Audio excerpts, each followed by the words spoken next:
ബംഗാളി നടി ശ്രീലേഖ മിത്രയുടെ പരാതിയിൽ സംവിധായകൻ രഞ്ജിത്തിനെതിരെ കേസ്. IPC 354 വകുപ്പ് പ്രകാരം FIR. കേസെടുത്തത് എറണാകുളം നോർത്ത് പോലീസ്.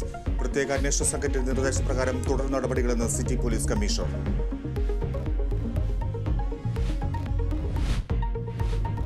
നടന്മാർക്കെതിരെ ആരോപണങ്ങളുമായി കൂടുതൽ പേർ. മുകേഷ്, ജയസൂര്യ, മണിയൻ പിള്ള രാജു, ഇടവേള ബാബു എന്നിവർക്കെതിരെ നടി മിനു മുനീർ.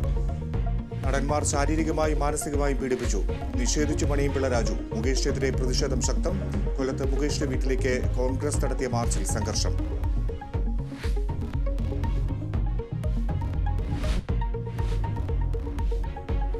അഭിനേതാക്കളുടെ സംഘടന അമ്മയ്ക്ക് വീഴ്ച പറ്റിയെന്ന് നടൻ പൃഥ്വിരാജ്. ആരോപണ വിധേയർ മാറി നിന്ന് അന്വേഷണം നേരിടണം. ഹേമ കമ്മിറ്റി റിപ്പോർട്ടിൽ ഗൗരവമായ അന്വേഷണം വേണമെന്നും പ്രതികരണം.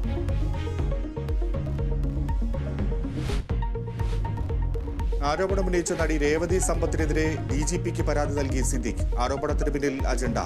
നാളെ നടക്കാനിരിക്കുന്ന അമ്മ നിർവാഹക സമിതി യോഗം മാറ്റി. മോഹൻലാലിന്റെ അസൗകര്യമെന്ന് വിശദീകരണം. അമ്മയുടെ ഓഫീസിന് മുന്നിൽ റീത്ത് വെച്ച് ലോ കോളേജ് വിദ്യാർത്ഥികൾ. വിശാഖപട്ടണത്ത് നിന്ന് കണ്ടെത്തിയ കഴക്കൂട്ടത്തെ 13-കാരിയെ മാതാപിതാക്കൾക്കൊപ്പം വിടില്ല.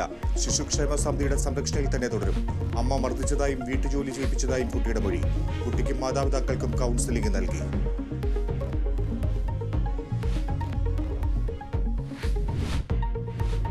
ജമ്മുകാശ്മീരിൽ കോൺഗ്രസ് നാഷണൽ കോൺഫറൻസ് സഖ്യം മത്സരിക്കുന്ന സീറ്റുകളിൽ ധാരണയായി. നിയമസഭാ തെരഞ്ഞെടുപ്പിൽ നാഷണൽ കോൺഫറൻസ് 51 സീറ്റിലും കോൺഗ്രസ് 32 സീറ്റിലും മത്സരിക്കും. 5 സീറ്റുകളിൽ സൗഹൃദ മത്സരം. ആദ്യഘട്ട സ്ഥാനാർത്ഥി പട്ടിക പുറത്തുവിട്ട BJP.